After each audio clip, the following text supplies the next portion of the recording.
બંધારણમાં અનેક નિયમ બનાવ્યા પણ ધૂણતા એક ભુવાએ ગેનીબેનને મોટો પડકાર ફેંક્યો છે।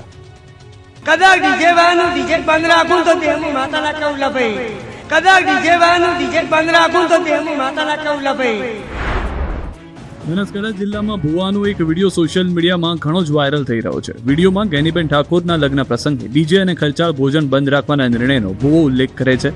ભુવો કહે છે કે લગ્ન પ્રસંગે ડીજે ન વગાડવાનો નિર્ણય લેવામાં આવ્યો હોય તો પણ તેમાં કોઈ ધાર્મિક બાદ નથી।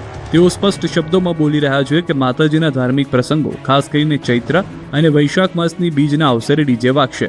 વાયરલ વિડીયોમાં ભુવાજી અત્યંત આક્રમક મૂડમાં જોવા મળી રહ્યા છે। તેમણે ધૂણતા કહ્યું હતું કે જો ડીજે વાળાનું ડીજે બંધ રાખવું તો હું માતા ન કહેવાઉં। તેમણે વધુમાં ઉમેર્યું કે ભલે ગેનીબેન લગ્નમાં ડીજે બંધ રાખવાનું કહી દીધું હોય પણ આગળ ચૈત્ર અને વૈશાખ મહિનામાં જો હું પરવાનગી ન આપું તો માતા નહીં કહેવાઉં। ભુવાજી એટલાથી અટક્યા નહીં, તેમણે કહ્યું કે માત્ર ડીજે જ નહીં પરંતુ જમણવારના મુદ્દે પણ ગેનીબેન ઠાકોર પર નિશાન સાધ્યું। તેમણે આક્ષેપ કરતા કહ્યું કે સારું ભોજન ગેનીબેન ઠાકોર જમી આવે અને ઠાકોરનો છોકરો લુખ્ખું ભોજન જમે તે ન ચાલે। તેમણે હાજર લોકોને લલકારતા કહ્યું કે ગેનીબેનને ફોન કરીને કહી દેજો કે આ જોગણી બોલે છે, વિડીયો ઉતારવો હોય તો ઉતારી લો। આ વિડીયો બનાસકાંઠાના કોઈ ગામના હોવાનું અનુમાન છે।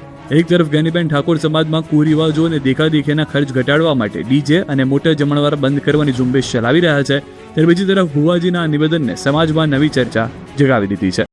જોકે આ ઘટના બાદ ભુવાજીને અક્કલ આવી ગઈ। તેમણે તુરંત પોતાના બોલેલા બોલ પરત ખેંચી લીધા। ટીના ભુવાજીએ ગેનીબેનની માફી માંગી લીધી। ડીજે વગાડવાના નિવેદન અંગે સ્પષ્ટતા કરી।